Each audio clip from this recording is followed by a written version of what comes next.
Okay, great. Hello, everybody. Welcome to the Potluck Insurgency presentation. We are delighted that you're with us tonight. I want to especially thank Roseanne Cook for all the organizing she did for this event, and Ed Cranston, Chair of the Johnson County Democrats, for coordinating the Zoom for this evening.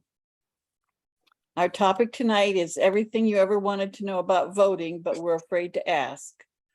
To enlighten and clarify this topic, we are pleased to have Travis Whiteport, Johnson County Auditor, Joel Miller, our Democratic candidate for the Secretary of State, and Emily Silliman, who will talk about our voter protection plans. After we talk about voting protocol for this year, we'll move on to hearing from our distinguished candidates. We'll start with Travis Whiteport, who will be here talking about voting in Johnson County and some new rules that may impact us this year. Thank you very much for being with us, Travis. You are muted. Sorry, yep, had to hit the unmute button. There we go. Thank you, guys. Third event in less than 24 hours, right, Ed? I just can't get away from you. So, no, happy to be here. A little bit about, we've been talking, and I think Joel's going to be on here later. I don't want to steal a lot of his thunder. I think some of the big things that are coming up is absentee ballots will be mailed out October 19th. That's the first day we can start mailing those out. That is also the first day you can start voting in person at our office. We also, I believe that day is our first satellite at the IMU. One of the questions I always receive, can I vote at any satellite site? Yes, as long as you're a resident of Johnson County, and if you're not registered, but you live in Johnson County, you can still show up and register to vote at the polls. Please bring along your ID. That's one of the things I keep telling people about their ID is make sure that it is not expired. You know, we've been through COVID and stuff. Department of Motor Vehicle was shut down. Make sure that your driver's license is not expired. If it is, bring along proof of residency. You can also have an attester, as long as it's somebody that lives in your precinct. So something to consider. One of the other big things that a lot of people don't realize, the polls close at 8 o'clock now. And when I say they close at 8 o'clock, not only do they physically close all of our 64 precincts, but also you need to have your ballot into our office by 8 o'clock that night. There is no longer a postmark deadline, any of that stuff.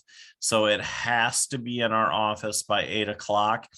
One of the things, and we'll be sending out, when I say we, the Johnson County Auditor's Office, will be sending out a press release letting folks know that because we have to count those absentee ballots now right up until the last minute, that our absentee results are probably going to be stalled till about 8:15 till 8:20 at night before we can publish those. So you'll start seeing precincts, their results coming in before the absentee ballots that were voted. I know everybody loves to see those absentee requests come in first. Unfortunately, that is not my fault going forward. That's a change in the law. So outside of that, starting October 19th, visit our website. We are going to have plenty of satellite locations, including one out at Tiffin, Kingdom Center, the library as well. Now it's not the Dream Center. It seems like it's always changing names. We were just there yesterday. Ed, you can tell me what the new name is when you speak. So other than that, a lot of the big changes aren't stuff that voters are going to see. It's in regards to just kind of the bookkeeping on the back end for auditors. I can tell you we're about 1,000 absentee requests behind where we were 4 years ago. Why do we look at 4 years ago? Well, you got to go back to the last governor race. We can't compare this to presidential or city school elections. Now, when I say we're about 1,000 requests behind, before anybody panics, the Republicans have not sent out their mailer. And normally we see about 600 to 700 Democrats send in ballots based off of that mailer.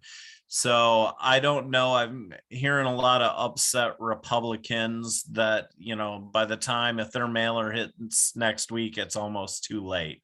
Well, that's not really my problem. We'll process them as they come in. We have the staff to do it, but it's the smaller counties that are extremely worried. The other thing that we just found out this week is you cannot take your voted ballot to one of our satellites. If you do, you will have to spoil it and vote again. Or your other option is just bring it down to our office. And as usual, on election day, November 8th, you have to go to your polling site. You cannot vote at the Johnson County Administration Building. If you're looking for your polling site, all of that information's on our website. I mean, I'm trying to get through everything here real quick, Ed, so I don't waste time for the candidates. I'm happy to take any questions. That's just kind of the other thing is, and this Janice, I believe you sent us an email about this. You cannot chase ballots now. That is also in the law. It has to be a relative, close friend. We have the code section and who can and can't bring your ballot back to our office. So the days of going out and door knocking and grabbing ballots are over. So that's kind of one of the other big things. So any questions? I'm sure somebody out there's the first one. Me on mute. Hi, Travis. So I have a comment and a question for you. One is, I heard the other day that Johnson County has half the satellite voting sites in the first district. So I just want to congratulate you on doing such a great job to get all of those satellite voting sites set up. I mean, that is really amazing that we have half the satellite sites in the whole district. So yes, we should give Travis a round of applause on that. Thank you, guys. And then my question for you, Travis, is given that the absentee ballots have to be at the auditor's office on election day, what is your best advice to people now who want to vote an absentee ballot? What should they do to make absolutely certain that those ballots are where they need to be in time? My best advice at this point is with October 19th approaching this week, just come into our office and request it in person. If you are out of state or overseas, which then you fall into UOCAVA, different kind of story. But if you're out of state, you can still mail us your request form, but I would advise you pay the extra money and have it sent to us overnight. Now you can do that through FedEx, whoever. You can ship it however you want to us. I've had parents spend upwards of $60 to pay for their kids' absentee requests to get into the office on time, and they paid for the ballot to get mailed out on time. So that's always an option if you want to pay for it out of your pocket. But we're getting down to the point with how slow the mail is, and you don't know if you can trust them. My best advice is go to a satellite unless you're truly going to be out of town. If you're going to be out of town on November 8th, but you're here the next 2 weeks or week and a half, you have plenty of places you can go and vote at.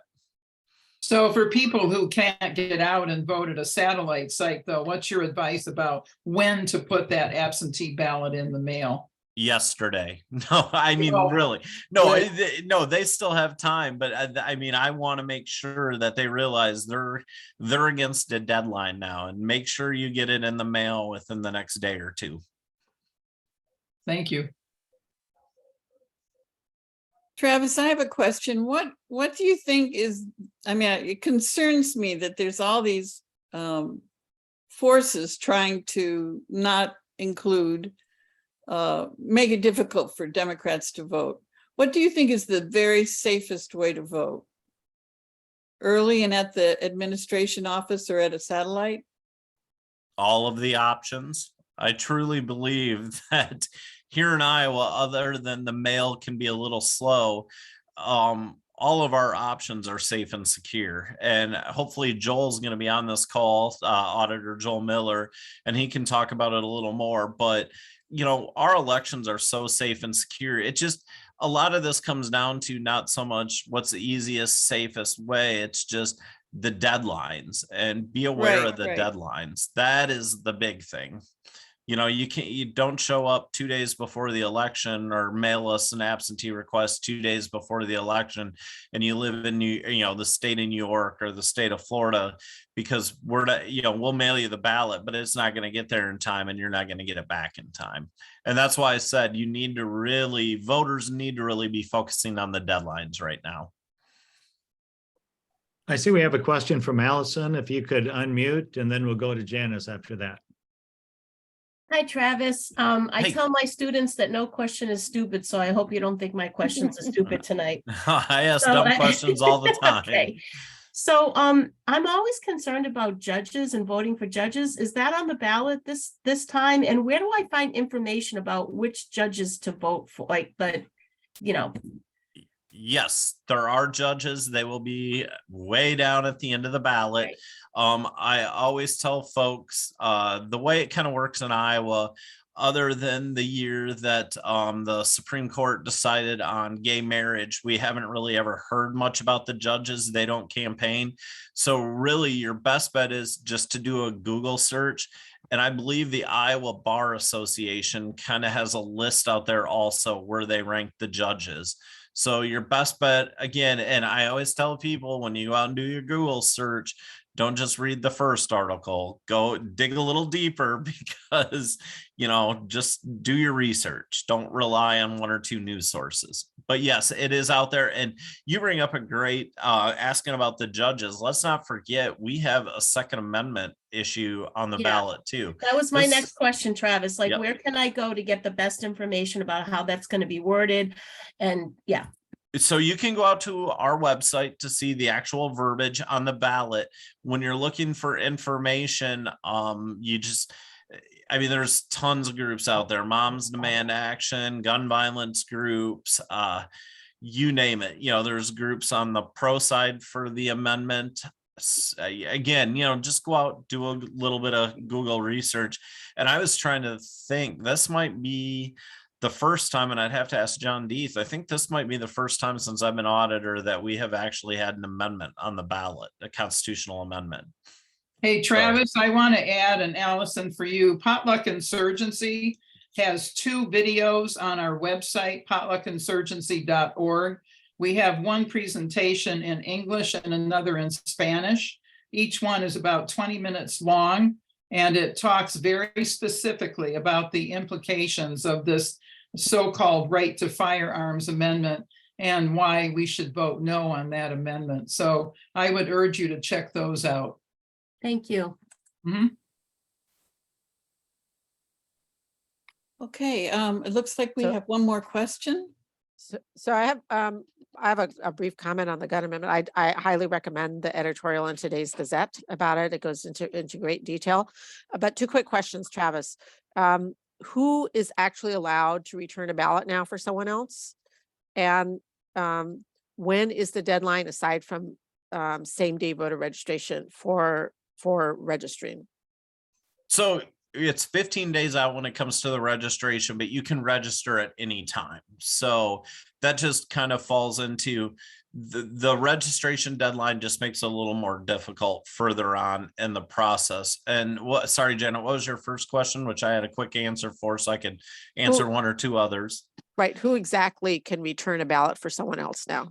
We have that on our website. It comes down to, I believe, pretty much family members. If you're disabled, I believe you're allowed to legally have a guardian deliver it to you. But we have all that on our website, and I'll be happy to share that. So. Okay, Joan, did you have a question? You have to unmute. There you Okay, go. Yeah, I did.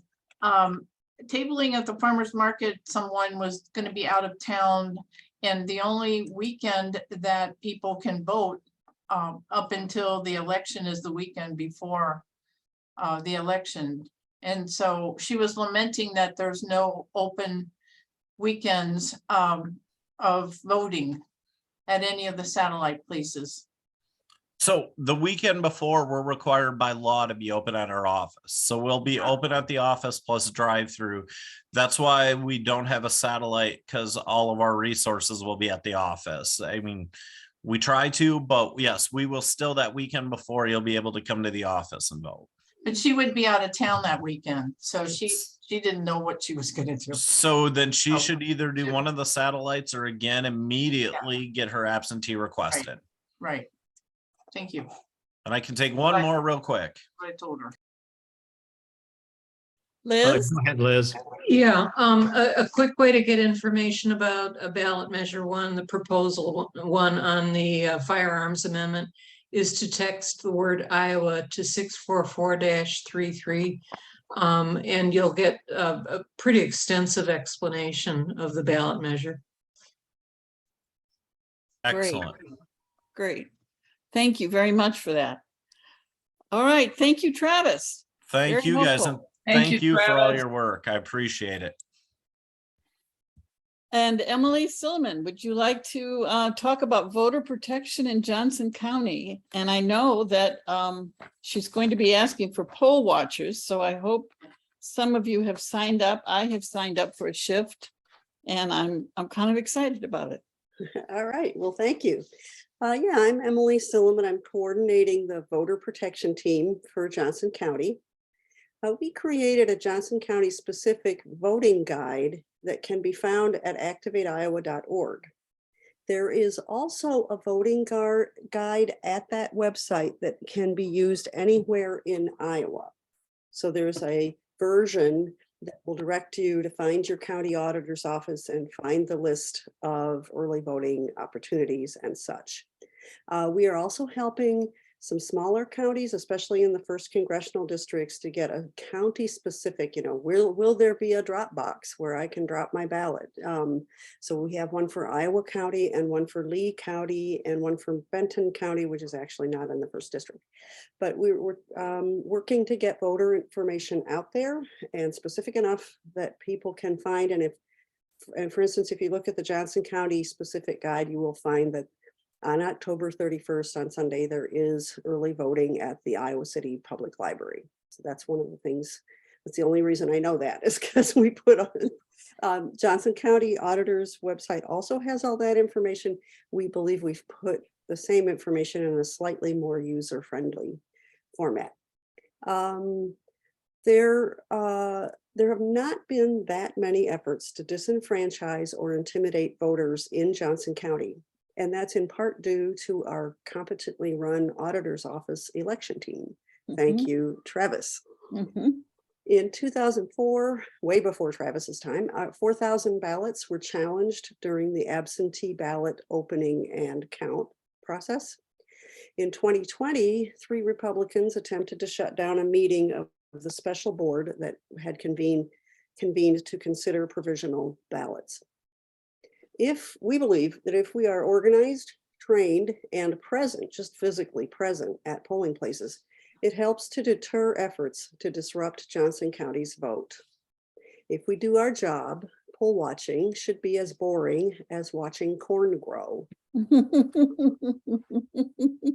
We will have poll observers at the early voting locations and at polling places on election day. We are setting up a boiler room to field voting questions, and we'll have a troubleshooting team to solve any problems that come up, additional people who can come and help out. We are conducting training sessions for the next 3 Wednesday evenings at 7 p.m. via Zoom, and we can send you an invitation. We would love for you to join us. If you are not in Johnson County, the Iowa Democratic Party is launching a very similar effort. In fact, we're all working together with the Iowa Democratic Party, and they will have training sessions. They are mostly on Thursday evenings, and they will find you a poll observer assignment. I will put the email for the voter protection team in the chat, or you can just, you can just contact me, and we hope to hear from you. And Emily, do you have the sign up genius link for people who want to sign up? to be poll watchers? Can we Yeah, put that so in I chat? can, I'll put the email, which is easier, but I'll also put the Sign Up Genius link. Okay, thank you. Okay, are there any questions for Emily? Okay, great. We're getting all sorts of interesting things in the chat. So Ed, is that going to be available to people? Yeah, what we'll do is I'll save that chat, and then typically we'll send out a follow-up to our meeting to the folks that attended, and we'll have all that information in there. Oh, super. Okay, great. All right. Well, thank you very much, Emily. I You're think welcome. it's great that you're Thank you. doing this. And our next guest is the very distinguished and excellent candidate, Joel Miller, who is running for Secretary of State. He will talk about what he wants to accomplish in Iowa to restore and improve people's opportunity to vote. So thank you very much for joining us, Joel. Thank you very much. Can you hear me correctly? Hear me good? Yes? Yes. Okay. All right. Great. Well, as I have been campaigning around the state, I have had the motto that I've had since day one, and that is, let's make voting easy again.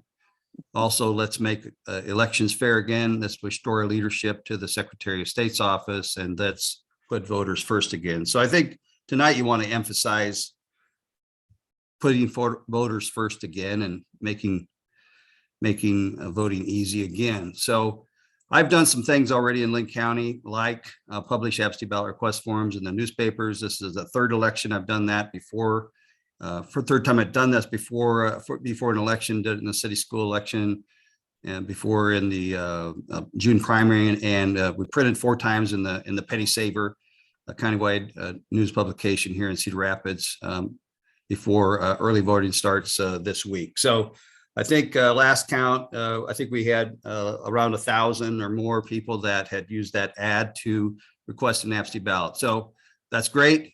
There were other mailings that kind of diminished that. I think this time around we had more people use that source for an absentee ballot request form in previous elections, but I'm happy that people want to vote by mail. They want to vote, use that method to vote.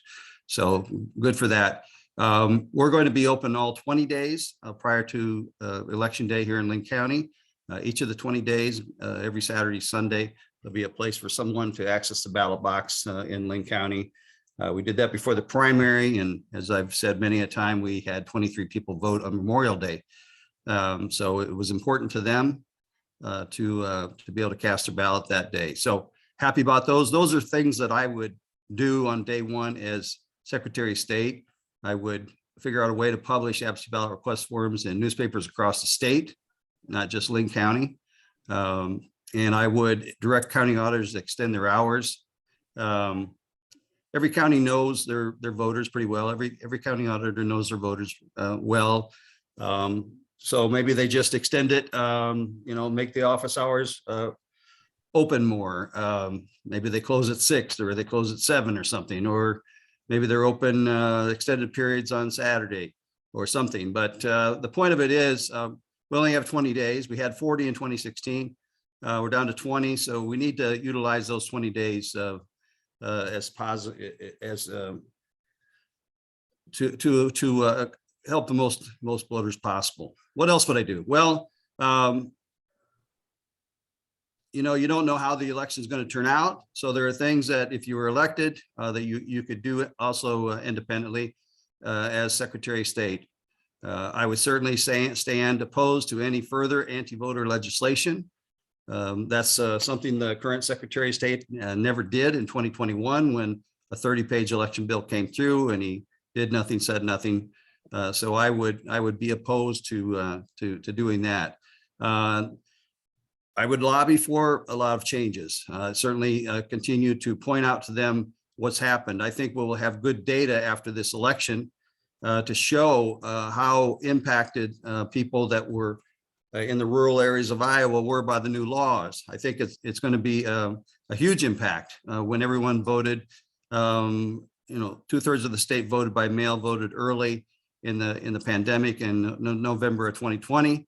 And so I think that we're going to find a different result this year. Rural voters, snowbirds, college students, anyone who's dependent upon the mail or doesn't have a mail center next door like you do in Johnson County, like we do in Lynn County.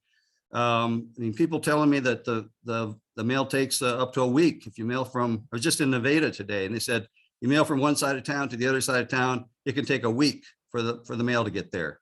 So if it takes a week to get there, a week to get back, and the voter procrastinates for a week, guess what? Their vote's not going to get counted. So I think we need to try to talk some sense with facts and evidence to the legislators, no matter who they are, and to convince them that 20 days is not enough based upon the current postal system delivery dates and the current goal that they have to slow down delivery even more and charge more. So that's got to be a big one that we do. What else? If we take over one of the houses of the governor, then what I would be doing is encouraging them to block any further anti-voter legislation and introduce additional legislation, like automatically registering 17-year-olds to vote when they turn age 17. That would save a lot of time, effort, paperwork if we just did that. And we wouldn't have to be holding special voter registration places. It would just eliminate everything associated with voter registration because they'd already be registered. So that would be good. I'd like to advocate for a permanent absentee ballot system so that we can get away from trying to request an absentee ballot every time there's an election. That would reduce a lot of paperwork, time and effort, because if you vote by mail once, you probably do it again and again and again. I would advocate for a voter guide to be issued, much like many states do already. California, Colorado come to mind. I know California's been doing it for 20+ years. They send a voter guide out to every registered voter in the state, explaining a little bit about the candidates, in our case, the judges, facing retention votes, constitutional amendments. So people knew where to find the information, so they weren't standing in the voting booth on their smartphones trying to figure out who to vote for. So I think that would go a long ways to do something like that. Allocate absentee ballot drop boxes, one per county, or that's what the law is now. Let's allocate drop boxes by population. You know, I've used that example before. Adams County, 2,800 votes, one drop box. Lynn County, 161,000 voters, one drop box. Not fair. So that's another thing we could do. But we got to get a majority either in the House or the governor or somebody to be able to advocate and you know, pass the legislation. I can propose a lot of different things as Secretary of State, and I'll continue to propose them even if we don't have you know, control of either House or the governor. But it'd certainly be a lot easier if we had control and could you know, basically reverse a lot of these anti-voter laws that were passed in March of 2021. So I know I want to leave time for questions. Is there something that you have for me? I know you asked, I caught part of the questions for Travis. So is there any questions for me?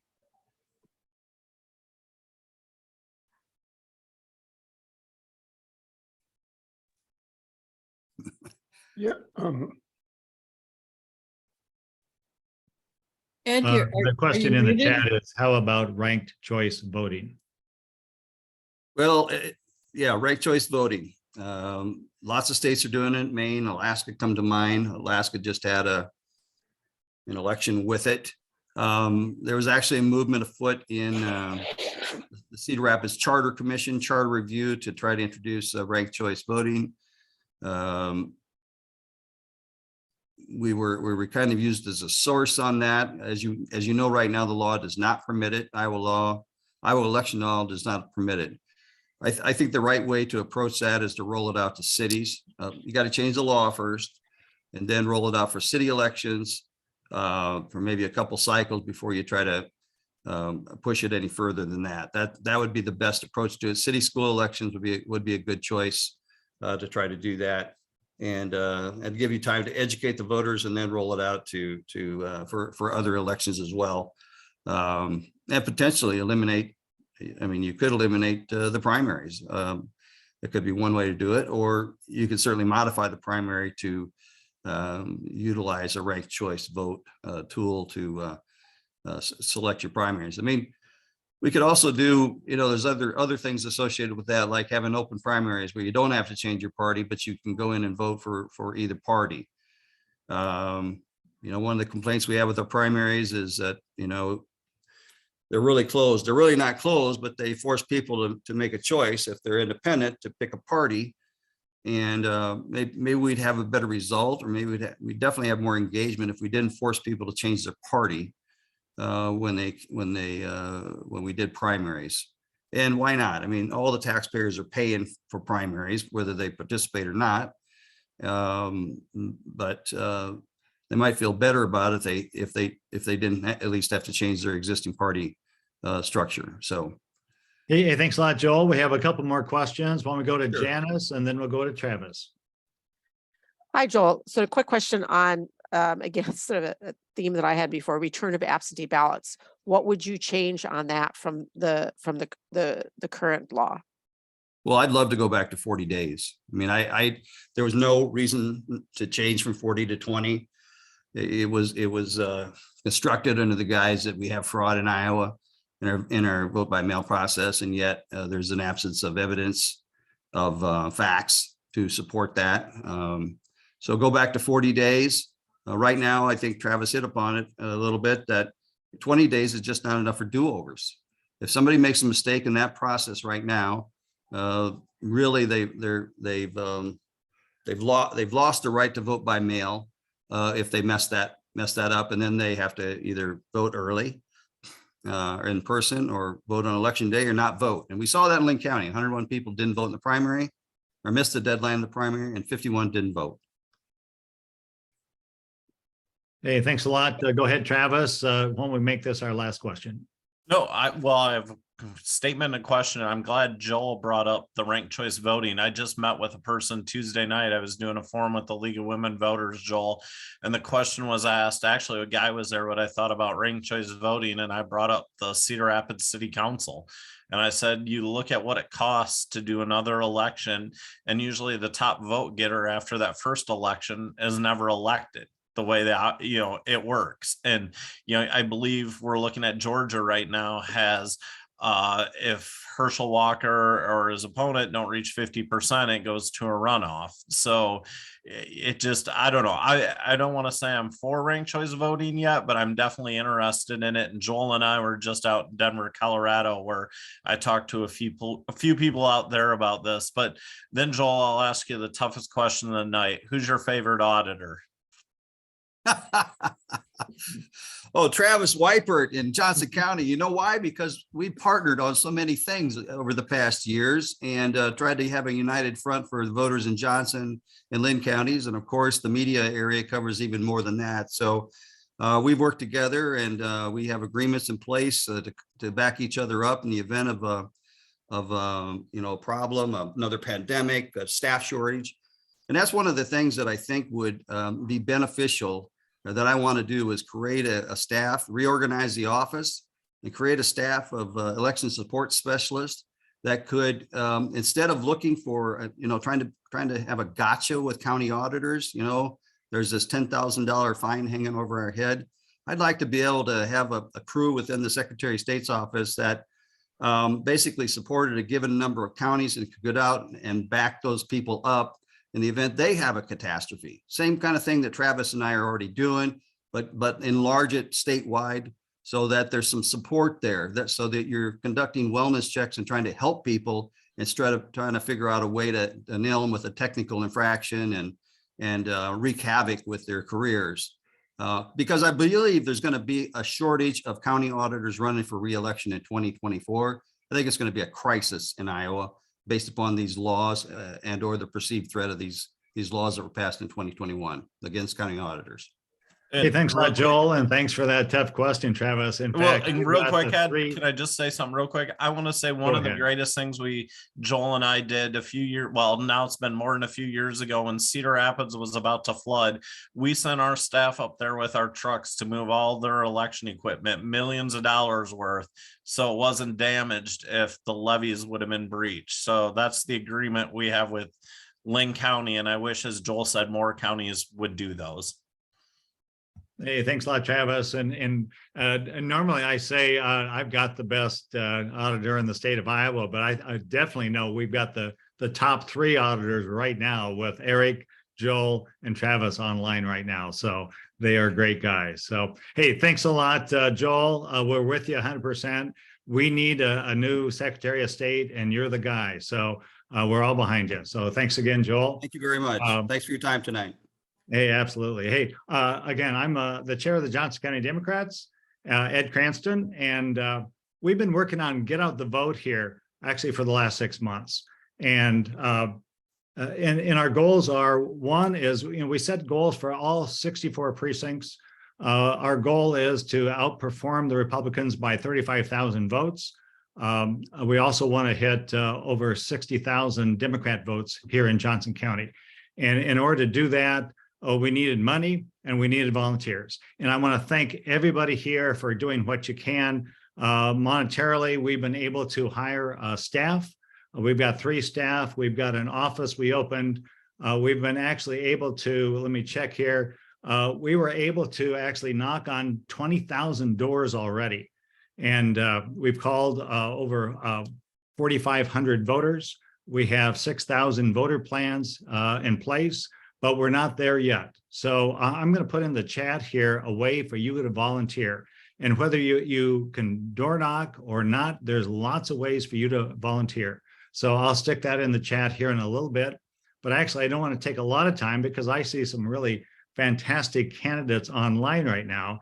And right now, I want to go to a guy who's, I think there's an alias of Aaron Hernandez, and I'm going to head on over there and maybe do a rename for that as, let's just call that Mike Franken. Take it away, Mike. Yeah, go ahead and unmute and take it away.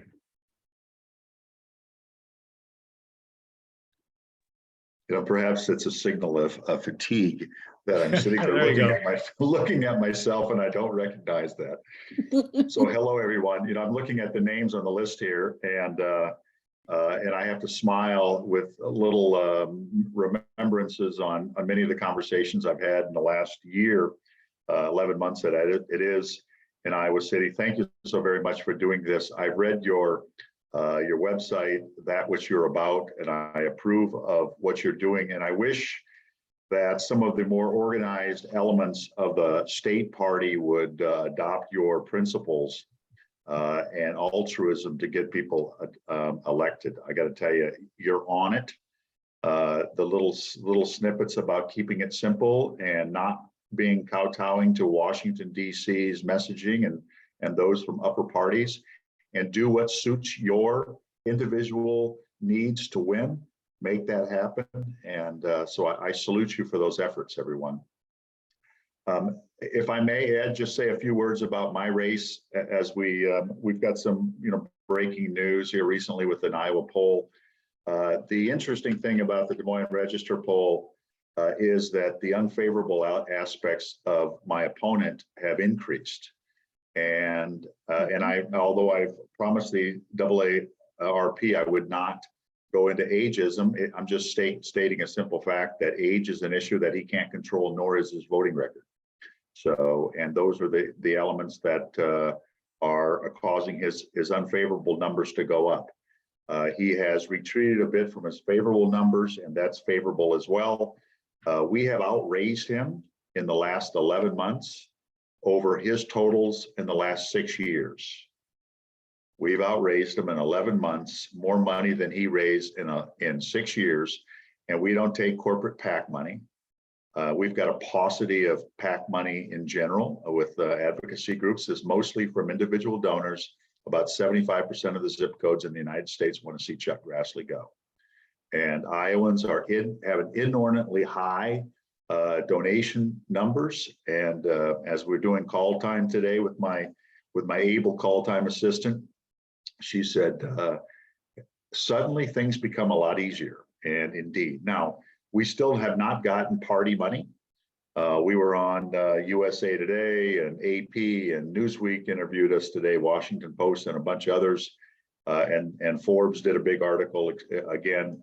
So this is, there's ruminating regarding the Franken Grassley race, or Grassley-Franken as it may be. And we're waiting for things to break. As it is, our strategic plan is based on winning with no outside effort other than that of Iowans. And as the candidate unique to Iowa, not having been chosen by Washington, D.C., we believe that this is a pathway that's achievable. It would be helpful to have some financial oversight from elsewhere, but we do not want anybody to intercede with our strategic plan, my campaign manager's efforts, or those of my competent staff. So there's that. We believe that we're headed forward, and as you know, we did the 99 county tour. And when we go to a county, we actually advertise in the newspaper, come hither, come all. Mm-hmm. And we go in every rural place we possibly can find. We go to the evangelical radio stations. We have a chat with them. None of this has been bad at all. I mean, it frankly, we've never had a heckler in any of our events yet. Everything's been quite convivial and genteel. So, and you know, many people said when we started this, don't go to the rural Iowas, there's not enough Democrats. That's patently false. We are getting a preponderance of independents, and Democrats are about 60-40 at our events, and then there's some split off Republicans as well. And there's more and more of this. So we've done the 99 county tour. We identified about 27 or 28 counties which have the predominant swing capabilities. And we're going back to do rallies in each one of those. We're winnowing down into the low 20s now. When we finish those counties, we will then go to the 10 major metropolitan areas and have numerous rallies in each of those, all in step with a kind of a traveling show of 3 automobiles, jumping over, hip hopping over each other as we make these various calls, availing ourselves to paid and unpaid media.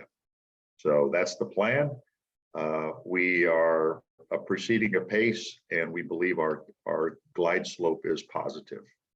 And we thank all the other candidates for their strength to ensure that we as a group go forward. I honestly think that how we're a rising tide. If we do well, everybody else will do a little bit better as well. And I have every anticipation of going to Washington, D.C. with a predominantly blue set of congresswomen. So there you go. Hey, thanks a lot, Mike. Fabulous. I know you're going to be back here on the 28th, and we're going to have a big turnout to see you then. Actually, this is a flyer we've been handing. You're at the top of the ticket here. We made 20,000 of these we've been handing out, and we want to make sure that everybody votes all the way down. So thanks a lot, Mike. We're behind you 100%. So thanks again. Thank you, Ed. Thank you to everybody. Thank you, everybody. And okay, thanks again, Mike. Hey, next up, we have part of a great team we have this year, Eric Van Lanker and Deidre DeGier. So my goodness, we've got the best possible, and we talked about what needs to be done in Des Moines. Well, hey, if we can get that the governor and lieutenant governor race on our side, we're halfway there. So take it away, Eric. Yeah, thanks for that great intro, Ed. I appreciate seeing everyone here tonight. And I think I'm going to keep my comments to the couple minutes you requested and the couple questions that were requested of us, asking about why it's critical to vote this November and why Deidre and I, why it's important to vote for us. And, you know, it's critical because of everything that's on this ballot, that everything that we stand behind, that we're representing, that's on this ballot. it's critical that you vote if you want to stop our public school system from sliding down the long list of public schools in the nation.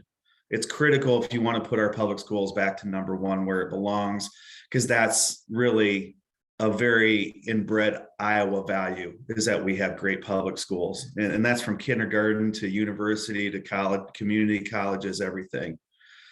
Also, it's critical to vote to protect women's reproductive rights. It's critical to vote in November so that we can finally appropriately address mental health care. It's critical to vote in November if you're interested in clean water here in this state. And it's critical to vote in November if you support a living wage so folks can work and live here in Iowa. And something that's critical to me, and I'm sure that all of you recognize this too, but I think it's critical if we want to revive and maintain our rural communities in the state of Iowa by addressing accessible housing, better broadband coverage, and affordable health care in those rural areas. And I believe, voters should vote for Deidre DeGiere for governor and me as lieutenant governor, because we actually have plans to address all of those things that I just listed up. We actually have plans. You can go to DeGiereForIowa.com and see where we stand on these issues and our plans for these issues. And Deidre's education plan for a limitless future is wonderful. And I encourage you all to go back there and look at what's included in that plan. And the thing about our plans is there's solutions that come from us speaking to Iowans all across the state of Iowa. They're not solutions that are given to us by special interests or big donors. We've been across this whole state talking to folks, what's important to them and what's a great Iowa way to fix these issues and improve our state here. And so it's because of those couple of things too that, Deidre just received the Des Moines Register endorsement today. And it's because she has a plan, and it's because she will represent Iowans, all right, and not special interests. So I encourage you to go to DeGiereForIowa.com. I appreciate everything that everyone is doing there in Johnson County for us. I know you have a big goal to give us a good margin to get us through that finish line in November. And I'm counting on you, because I'm telling all of our Democratic brothers and sisters in our smaller counties, like even up in Sioux County, they're afraid they're not going to have enough Democratic votes for us up here. I said, hey, we know Sioux County, we're not going to win fully in Sioux County, but I just tell them, if you perform a little bit better than usual, our friends in Johnson County and Lynn County and Blackhawk County, they're going to help us out and get this win through the state. So thank you everyone in Johnson County for helping us out. Hey, thanks a lot, Eric. Let's give him a big hand. Again, thanks for joining us. Thank you for being here last Sunday. Deidre was in town last week, or just yesterday, and you guys are really doing a great job. So keep it up. Let's go on over to our state treasurer. Not only our state treasurer, but we need to get him back there again. So Mike, take it away. Hey, thanks, Ed. And I want to thank all of you guys. The great job you're doing. You had a great event in Iowa City last week. It was just tremendous. The excitement's growing. Nevada, Iowa today had 75 people there. It's growing, and Mike Franken being within 3 points, that's lifted all of our hearts and enthusiasm. You asked for 1 to 2 minutes, and I will stay within that. But I wanted to say my opponent is the antithesis of what Democrats stand for. He took pride in gutting Chapter 20. That's the chapter that allowed public employees to bargain for insurance, health insurance, wages, all those things. He gutted it. It's hurt our teachers, all public employees.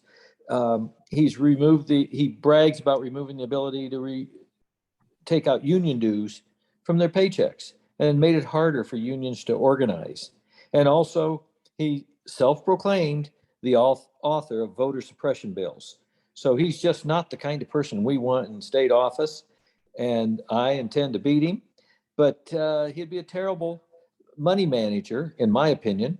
He does not like public employees, so he doesn't like IPERS. Our public employees, how we attract good ones. We have a good retirement system. IPERS has been great, but also our cops and our firemen, the blue, if you will, they rely on the 411 system. That's a defined benefit pension plan. He does not like those. He's with the Koch brothers, Americans for Prosperity. They want to get rid of those, put them all in a 401k, and you're subject to the market. So I'm here to protect these pension funds in Iowa. They're all solid. I will continue to fight for them. And before I leave, I want to remind everybody, Google the Great Iowa Treasure Hunt. Check your name. You women, check your name, your maiden name, and your mother's maiden name. I have millions of dollars. I'm trying to find you and get it back to you. And also, if you have kids that are going to college, we have the best college savings program in the country. It's just phenomenal. So check out College Savings in Iowa. Helps people save for their kids and grandkids going to college. It works. People love it when they find out about it. So that's the kind of thing I'm doing as state treasurer. I'm trying to help people, help them with their finances in a lot of different ways. And I'm getting the word out. Ed and all you guys here tonight, thank you for giving me a couple minutes of your time. Hey, thank you, Mike. Sure appreciate it. And yeah, Jane and I are both taking part of that college for our grandkids. So really All right. appreciate that. So, hey, before we go on to Christina, I want to do a shout out. I noticed Janice put that in the chat. So happy anniversary, Eric Van Lanker. So what a trooper. Even on the anniversary, he's with us tonight. So, hey, thanks again. And now, someone we want to get elected, and she's going to get elected because she is the best congressional candidate in the country. Christina, take it away. Hello, everybody. Wow, I like that. The best congressional candidate in the country. That's great. Hey, everybody. It's so good to see you. Love the Potluck Insurgency. I always have. So thanks for all that you're doing. And, I won't take long. I know this is just a 2 or 3 minute thing. So I'm just going to say that I am working extremely hard to take this seat back. This is just a time when we have to elect somebody who's going to tell the truth. It's pretty simple. We need somebody who's going to tell the truth. We need somebody who's going to really work for working people.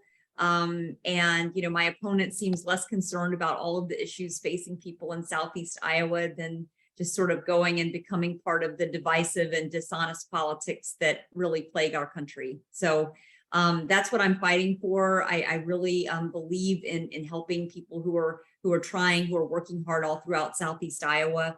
And I also believe in fighting for our democracy. I think that I absolutely believe that voting rights and our democracy are at stake. We actually have states that are threatening to replace the electors in a presidential election, with their own politically chosen people.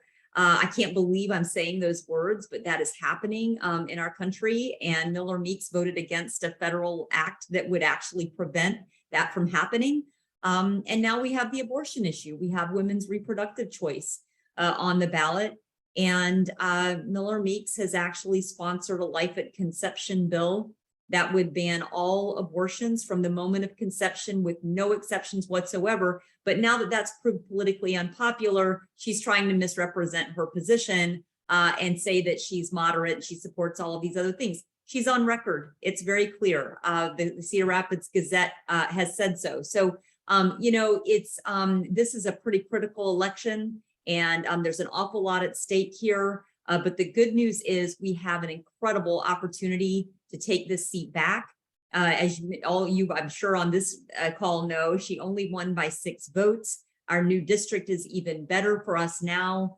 It's been a tough cycle, clearly, for Democrats with inflation and gas prices and so on. But what we are seeing is the polls becoming incredibly competitive in this district. We are statistically tied with her at this point. We are within the margin of error. All of the national groups are starting to call this race very competitive.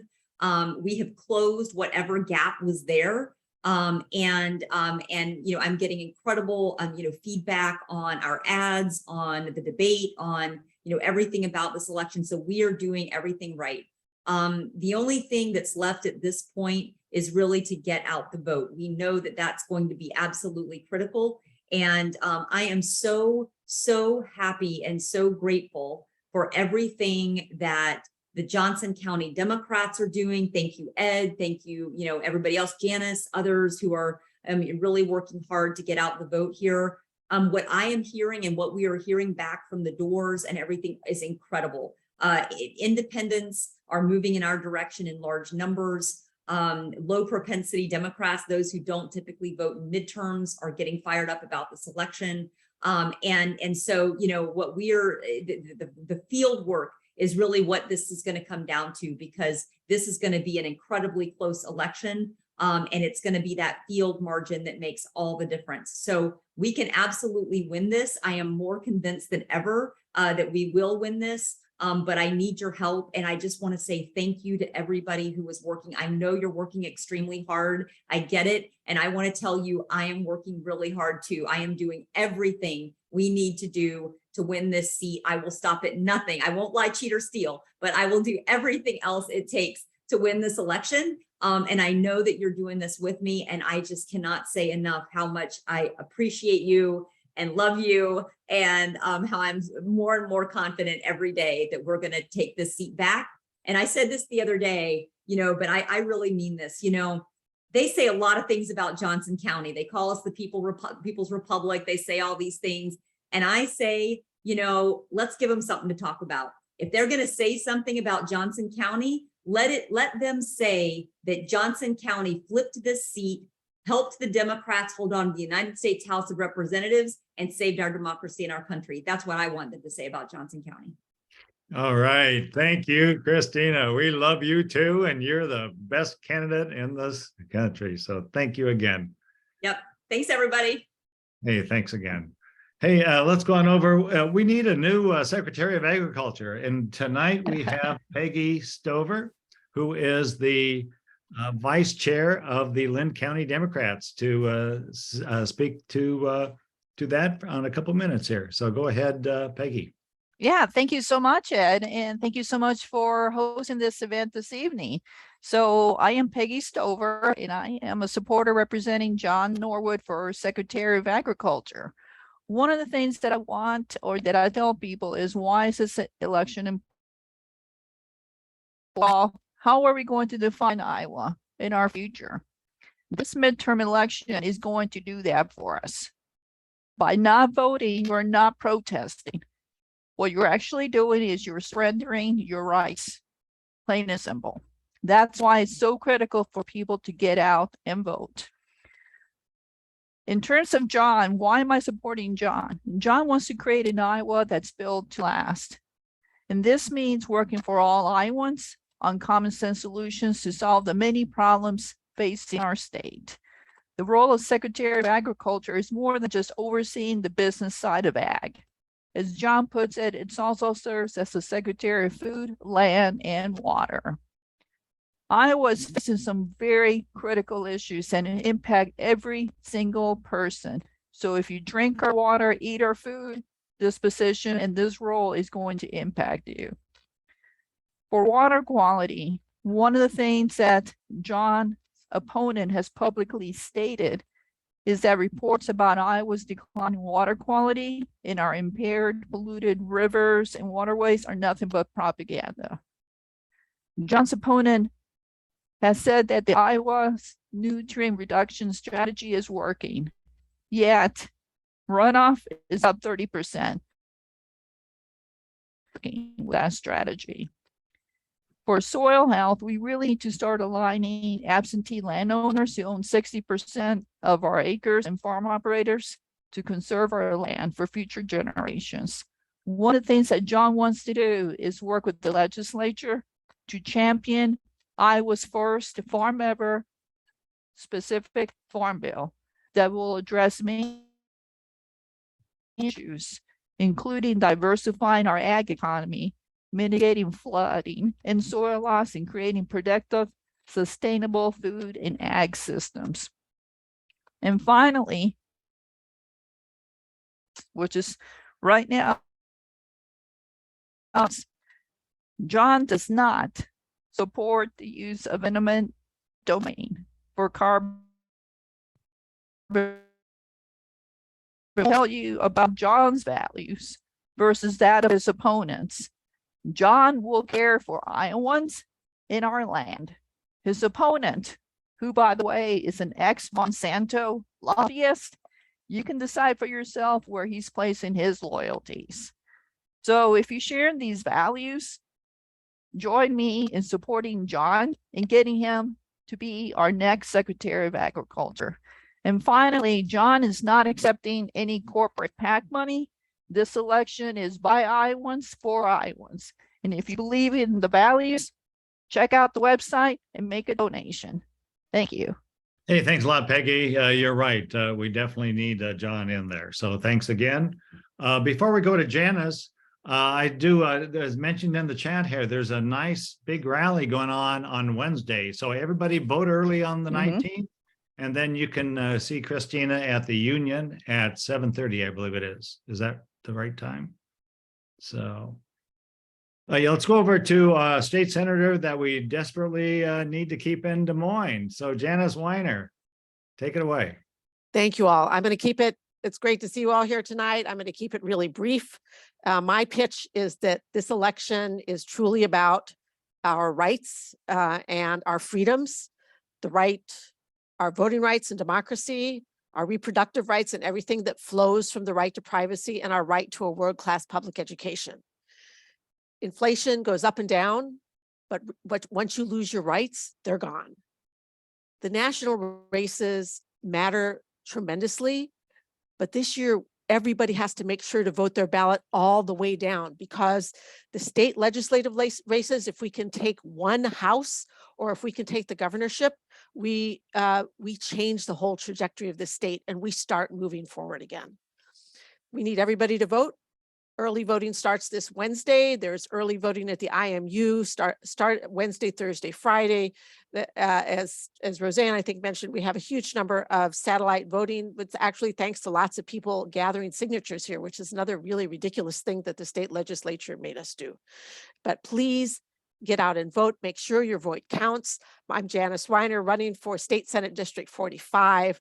I ask for your vote and I will be your voice. And please row your votes. Hey, thank you, Janice. And not only is Janice running, but she put a nice big billboard up with that same phrase on it. So thank you, Janice. Hey, and now we've got three great House candidates for 89, 90, and 92. So let's go on over to Eleanor Levin. Eleanor. Hello, Ed, everyone here. Thank you so much. I've learned so much from Potluck Insurgency over the years, and I'm honored to speak tonight. And this is really easy for me to answer, because the reason that folks need to vote for me is the same reason that we all need to vote, and that we need to make sure our friends and our family all across Iowa vote. It's because this election needs to show that Iowa is trending purple, because otherwise we are going to continue to lose the young people from the state. Okay, and I'm not talking about 20-year-olds, although they are included. I am talking about 25 to 45-year-olds. I'm talking about people in my own cohort who do not see a future for themselves here. I am one of the weirdos who moved to Iowa and fell in love with it and want to stay here forever. And I want other people to do the same, so that our community organizations have leadership that's up and coming that can take over from folks who are leaving, so that our community positions like auditor can be filled with people who are passionate and see a future for themselves here. And to be quite honest, if our election this fall does not show that Iowa believes in a progressive future, we're just going to keep hemorrhaging young people. So that's my pitch. Everybody has to vote, but they also have to make sure that 6, 10, 15 other Iowans they know show up and vote this year.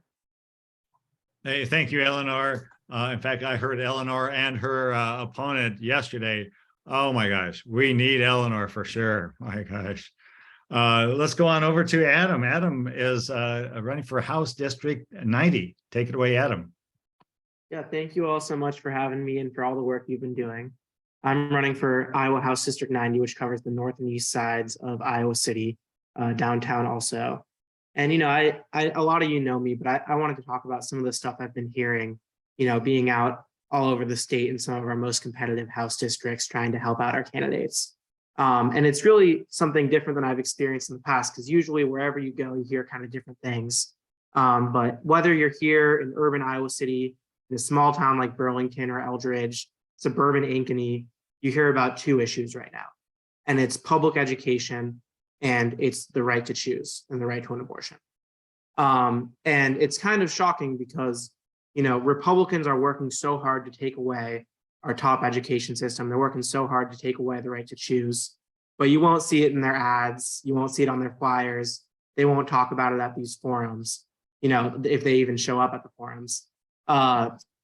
They're sort of hiding the key issues that they're running on in this election and that they're going to try and push through come January. So that's why these state house, these state senate races are so important. You know, I had the privilege of attending City High right here in Iowa City. I got a world-class education there. Every single kid in Iowa deserves that same right. So thanks so much, and make sure to turn out starting on Wednesday. Hey, thanks a lot, Adam. Not only is Adam running, but he's also really supporting so many other candidates. So thank you, Adam, for all you're doing. Let's go to Eileen Barron. Eileen is covers our South 6 precincts, which is just right next to Washington County. So take it away, Eileen. Thank you, Ed. And whenever I hear the term potluck insurgency or see you in my email, it just makes me happy because you have such a heart and such awesome support. You're great. I wanted to say why vote for me? There was an unopposed candidate in my district and I stepped up. And I am the candidate who will support public education, keeping public funds in public schools, and working to bring Iowa's reputation for public education back to #1. I'm the candidate who will defend firearm safety and urging people to vote no, turn over your ballot, vote no on public measure #1. And I am the candidate in my district who will stand up to maintain and defend reproductive rights. So I have stepped up to be the representative I want for my district. And why to vote in this election? It's just, there's so much that's in the balance and we can make a difference. We can vote up the ballot, down the ballot, and get our numbers up so we can get some good work done. And I'm working hard to get majorities as much as we can. Our US House and Senate are an amazing opportunity. Let's just turn out the vote, work hard, do everything we can, and turn this around, and we won't regret it. Thank you very much. Please vote for me. Hey, thanks a lot, Eileen. We certainly will. And again, if you'd like to put some information in the chat, people can reach out to you. And yeah, we definitely need Kevin and you down there doing a lot of good work. So appreciate that. Let's go to our county offices. And we have V. Vixmer-Arise. So V, take it away. Yeah, thank you. Thank you, Ed. And thank you so much, Potluck Insurgency, Roseanne. Thanks for the invitation. I agree. I love seeing the Potluck Insurgency in my email. It makes me happy to know that you all are out there fighting for us. So my name is V. Vixmer-Arise, and I know some of you, but not all of you. So I'll just briefly say, you know, I've been in Johnson County for about a decade. I do a ton of community work. I'm a professional planner. I got my master's degree here at the University of Iowa and moved here with my wife. She got a position at the university in communication studies. So she's faculty here. And about 7 years ago, we decided to start a family. And, you know, as a queer, trans, biracial human, starting a family in Iowa is not only a radical act of love, but also of resistance. And, you know, as somebody who knows what it's like to have my freedoms legislated, whether that's who I love or what bathrooms I can use or what sports my community can play, I can tell you that I am very committed to making sure that our state, our county is inclusive and that we fight back. I am just honored to be the Democratic nominee and going into the general election. As everybody has said, there is so much on the ballot, including our gun safety. As a parent of 2 young kids, 4 and 7, I am really just afraid, quite honestly. And so I really am trying to get the word out about no on the gun amendment. But in terms of why you should vote for me, I own a planning firm here in Iowa City focused on climate change and social and racial justice. And I'll tell you that climate change is one of the biggest issues of our generations. And we need to be thinking 50 to 100 years in the future, which is what I'm trained to do. I'm a professional convener, facilitator. We need to bring people to the table and understand how we're going to plan for a better Johnson County. And so that really does have a place for people to thrive, everybody. So anyway, I ask humbly for your vote, and thank you so much for your time and all that you do. We're all working so hard, and it's very humbling to be a part of it. So thank you. Hey, thanks, V. You're great, and we're with you 100%. So thank you very much. Let's go on over to Rachel Zimmerman-Smith. Not only is she running for this office of county attorney, but she has been, all the things we mentioned we were doing here in Johnson County to get out the vote. Rachel is just such great input, and I think a lot of our success will be based on a lot of the efforts that Rachel has given us. So take it away, Rachel. Thanks. That's a lot of pressure, but I appreciate it. And thanks to everyone for being here. I'm going to stick to the questions, why it's important to vote, and why I think the second one was why you should vote for me. And it's important to vote, and I don't want to get too much like a government teacher, but because it's one of the two things that we can do as citizens to participate in our government, that and jury service. I believe everybody should vote whenever they have the chance. It's the only way we can have a voice, and we encourage everyone to vote, no matter what party they're in. This particular election is very important to vote, particularly for me, for the gun amendment, specifically gun safety. Not only the gun amendment, but also because we need some legislators in place who don't think it's okay to make buying a gun about as easy as buying a bag of Skittles, frankly. In the past few years, when I started at the county attorney's office, we hardly ever saw any guns. And the sheriff was able to deny people gun permits. That was when the rule was may issue instead of shall issue. And as soon as they changed that language, that one little word, there are guns everywhere. And I don't want to sit with any more grieving parents or grandparents of dead young people because of their easy access to guns. And it's not just the permitting process, it's just the sheer number that are on the streets because it's so easy to get them. So to me, it's very important to vote this year because of that. Flip the ballot over and vote no on the amendment, but also vote for all of the candidates on our ticket who I know will pass common sense gun legislation that'll make it easier to do my job, and I won't have to talk to any more grieving parents or grandparents in Johnson County. And I've been in the county attorney's office for 15 years. I actually started, Janet hired me as an intern while I was in law school in 2001. I'm born and raised in Johnson County. I love Johnson County, and I've dedicated my career to serving Johnson County. My husband, Dan, and I live here. We've raised our children here. They're getting old and they're teenagers. I think we're still raising them. That lasts forever, right? I have done mostly prosecuting in our office. I've held offenders accountable while making sure that victims are heard. And I've also participated and led efforts to reduce the jail population and create new diversion programs in our office.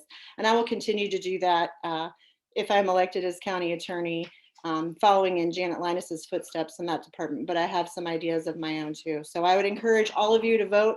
Please vote for me and everybody else on the ticket. Thank you.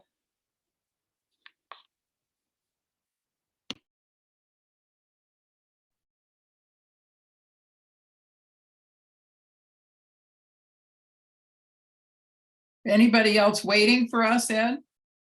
Take it away, Roseanne. That's it. Okay. All right. Hi, Roseanne Cook, just to take a minute or two. First, thank you so much to all the candidates who came tonight. We really appreciate you. We know how wonderful you are and how much you deserve to be elected. So all the very, very best from us in Potluck Insurgency. Thank you to Travis and Joel and Emily for informing us about voting challenges and voting protection. So it was just a wonderful event to have all of you with us tonight. I do want to say that, in case you missed it at the beginning, Ed did record this. Potluck Insurgency has a YouTube channel. So we will post the link to the recording on our website, and I'll get that out in an email once it becomes available. And I think, Ed, you'll publish the chat with the recording. Is that how we will make that available? Because there's lots of good information in that chat tonight too. How can we let people see the chat? Yes, what we'll do is we'll figure out a way to have Oh, everybody. all right, okay, Ed will figure it out. I know he will. And actually, before we do that, I'm going to take a picture of everyone here. So on the count of three, have your smiling faces ready. So if you want to kind of get the video going here. Okay, on the count of three. 1, 2, 3. Okay. Great, thanks. Great. Ed. Thank you. So yeah, it's always fun to work with Ed and Jane too. We have a lot of fun doing this together, and we're so glad you came. But please work hard, everybody. 3 weeks to go. This is so critical. Please do everything you can to prioritize door knocking, writing postcards, making phone calls, donating to candidates, just, anything that comes your way or that you can look into to support the candidates and get the vote out. It's absolutely critical that we have a huge turnout here in Johnson County. There's a lot on our shoulders this fall. So we need to all step up, not only ourselves, but make sure we're talking to all of our friends and family about how absolutely critical this is. So thank you again for coming tonight, and we'll see you on YouTube. Thank you all for Thank you, coming. everybody. Take Goodbye. care. Thank you. Bye. Bye-bye. Thank you so much.